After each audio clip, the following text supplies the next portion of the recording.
میرے دوستو، انسان کو کل عقل بھی مل جائے تو پھر بھی اللہ کی حکمت کا وہ احاطہ نہیں کر سکتا۔ رب کریم کو زیادہ پتہ ہے کہ ہمارے لیے کون سی چیز بہتر ہے اور کون سی چیز ہمارے لیے نقصان کا باعث ہے۔ اللہ تبارک و تعالی کی حکمت یہ چاہتی ہے کہ میرے بندے پریشان نہ ہوں۔ رب یہ چاہتا ہے کہ میرے بندے کسی جگہ پہ بھی دقت اور پریشانی کا شکار نہ ہو۔ تو اللہ تبارک و تعالیٰ نے راہ اعتدال اختیار کرنے کا حکم ارشاد فرمایا کہ تم اعتدال کے رستوں پہ چلو، معتدل زندگی گزارو، افراط و تفریط سے بچو۔ آج جس معاشرے میں ہم وقت گزار رہے ہیں، اس معاشرے میں ہم اس بات کو سمجھنے سے قاصر ہیں کہ اصل ہمارا مسئلہ کیا ہے۔ ہمارا اصل جو مسئلہ ہے اس کی شناخت ہمیں کیسے ہوگی اور ہم پھر اس تک رسائی کس انداز میں حاصل کر پائیں گے۔ ہم ہمیشہ اپنی آمدن بڑھانے کے چکر میں رہتے ہیں، ایک کام اور شروع کر لیں، پارٹ ٹائم جاب شروع کر لیں، کوئی سائیڈ بزنس اس کا آغاز کر لیں۔ ہماری جو دوڑ لگی ہوئی ہے وہ لگی ہے کام بڑھانے، آمدن بڑھانے۔ حالانکہ اسلام ہمیں یہ کہتا ہے کہ تو آمدن بڑھانے کے چکر میں نہ پڑ، اصل بات یہ ہے کہ تو اپنے خرچے کنٹرول کر۔ تنگ انسان وہ نہیں ہوتا جس کی آمدن تھوڑی ہو۔ یہ توجہ کیجیے گا میری بات، یہ قیمتی بات ہے اور گفتگو ساری کا لب لباب ہے۔ تنگ بندہ وہ نہیں ہوتا جس کی آمدن تھوڑی ہوتی ہے، اصل پریشان وہ ہوتا ہے جس کے خرچے زیادہ ہوتے ہیں۔ اور ہمارا جو روزمرہ کا نقصان ہو رہا ہے وہ آمدن کے معاملات میں نہیں ہو رہا۔ بنیادی نقص جو واقعہ ہو رہا ہے وہ یہ ہے کہ ہمارے اخراجات زیادہ ہیں اور وہ اخراجات کسی اور نے نہیں بڑھائے، وہ خرچے ہم نے خود بڑھا لیے ہیں اور اب ہمیں اس کا نقصان بھگتنا پڑ رہا ہے۔ اور اگر آپ صحیح معنوں میں ٹٹولیں تو جو بہت امیر لوگ ہیں وہ تو ان خرچوں سے بچ گئے۔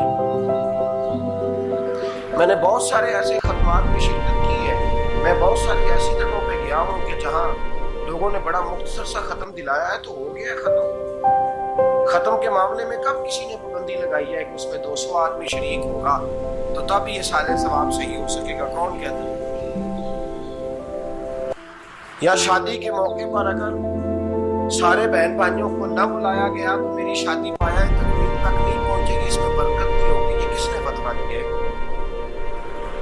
معتدل زندگی کا اسلام حکم دیتا ہے۔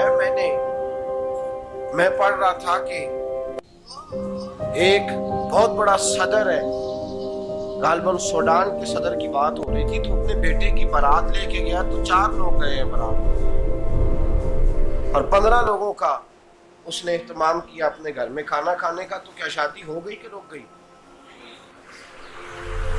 تو بھئی راگ الاپنا اس بات کا کہ بڑی پریشانی ہے کہ سائیڈ بزنس شروع کیا جائے فلان جگہ فلان جگہ فلان جگہ، تو اصل معاملہ یہ ہے کہ پہلے ایک بندہ کماتا ہے تو پھر بھی گھر ہی چلتا ہے، پھر بڑا بیٹا ساتھ شامل ہوتا ہے تو پھر بھی گھر ہی چلتا ہے، پھر منجلا بیٹا شامل ہوتا ہے تو پھر بھی گھر ہی چلتا ہے۔ جو رونا دادا جی رویا کرتے تھے کہ بڑی مصیبت ہے، بڑی مشکل ہے، گاؤں میں رہ کے اکیلے ہوتے تھے اور وہ 5 بچوں کو اور 4 بچیوں کو وہ پالتے تھے، تو جو وہاں پریشانی تھی وہی آج پریشانی شہر میں آ کر پڑھ لکھ کر موٹی تنخواہ لے کر بھی پریشانی آتی ہے۔ تو میں جس نتیجے پہ پہنچا ہوں اس کو پڑھ کے، قرآن مجید کی چند آیات کو دیکھ کر اور اس مفہوم کی جو حدیثیں کتب احادیث میں پائی جاتی ہیں اور ہمارے بزرگوں نے ہمیں جو مزاج اس حوالے سے دیا ہے، میں اس نتیجے پہ پہنچا ہوں کہ مسئلہ آمدن کا نہیں، مسئلہ خرچے کا۔